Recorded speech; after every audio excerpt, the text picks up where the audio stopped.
Kelsey. This is my channel, The Fancy Hat Lady Reads. I'm wearing one of my fancy booktube hats, and today I'm bringing you a book review of Girls Made of Snow and Glass by Melissa Bashardoust. This is a September 5th release this year, and I got a digital ARC from the publisher via NetGalley for review. So this is a young adult standalone Snow White retelling that impressively sets out to challenge a fundamental premise of the fairy tale, specifically the female rivalry between the queen and the princess. Can both of these women be protagonists, and can their relationship be founded on love instead of jealousy? This feels like such a necessary revisionist modern take on this story, and I love so much of what the author did with the fairy tale here, but there were times when the execution to me felt sloppy and underwhelming. This is set in a kingdom where the north, where the court is, has been cursed for generations to eternal winter. We follow the Princess Lynette, who feels stifled by the legacy of her dead mother, and also by her father's insistence that she will follow in the footsteps of the late queen. She feels like her father can't see her for who she really is because he can't get past the superficial resemblance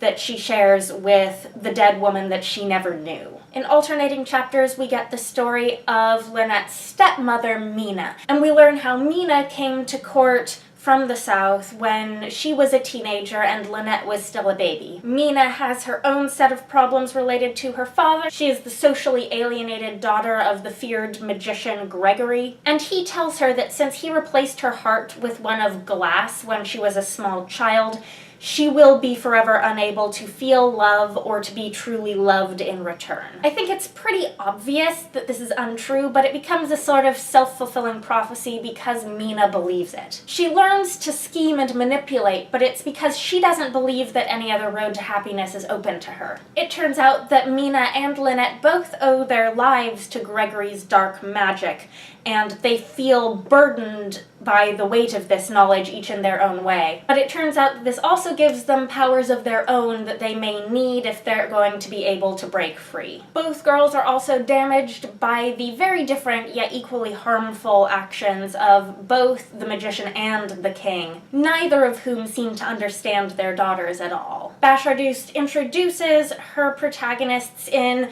a loving mother-daughter relationship, and then shows piece by piece every trauma from the past and present that seems to doom them to be inevitable rivals. The long and tumultuous arc of this relationship is the constant focus throughout the book. And that's great because I love character-driven stories, but I also felt like other aspects of the book suffered from neglect in the meanwhile. For starters, neither the prose nor the dialogue felt particularly strong to me. There's almost no attempt whatsoever at world building or political context or intrigue, which I'm honestly happy to do without in a fairy tale type story, but I need a stronger sense of heightened storytelling and narrative voice for that choice to make sense to me. And by lack of world building, what I mean is, I don't think this kingdom even has a name. We certainly don't learn anything about any other kingdoms or countries that might exist in this world. We get the cursed cold north and the summery south,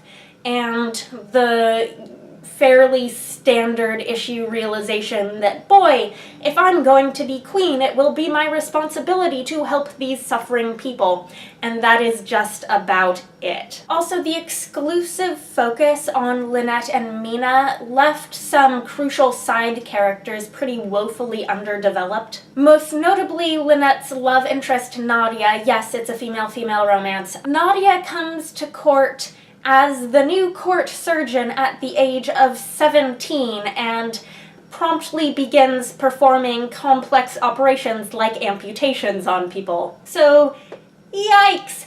The super skilled teenage doctor thing sort of falls into the what I sort of think of as a trope in YA fantasy of like the teenage character who's miraculously super skilled at fill in the blank. Basically, the explanation is that she comes from a family of medical practitioners and she learned it at home. But that needed way more than the surface level explanations that we got in order for me to buy it. And it was also especially odd to me that the characters in the book were more taken aback by Nadia's gender than her age, especially since there doesn't seem to be any other really blatant sexism of that sort on display in the book. And Nadia is just one of several supporting characters from whom I would have actually appreciated a point of view chapter or two. I'm specifically thinking also of the character of Felix here, who has a long and complicated relationship with Mina, and also some really interesting dilemmas to do with his own humanity and personhood. Yes, this is Lynette and Mina's book, but as it delved deeper and deeper and their relationship got more fraught, I couldn't help but think that seeing how some outside characters perceived the two of them might have actually added a great deal of clarity to their story. In addition, there were just a couple of nitpicky bits that seemed obviously sloppy to me. For example, there is a scene in which Lynette is being hunted down by a search party in a snowy wood, and although they do come really close to finding her, there is never any mention of whether or not she's been leaving footprints in the snow. Another similarly silly oversight is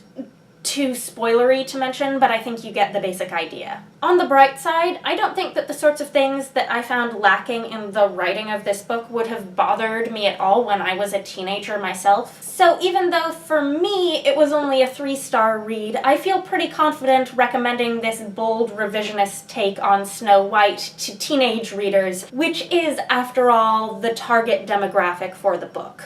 And yes, there are some definite Frozen vibes. And no, I don't think that's a bad thing at all. Anyhow, that is all. Let me know if you have any questions, if you're planning on reading this book when it comes out.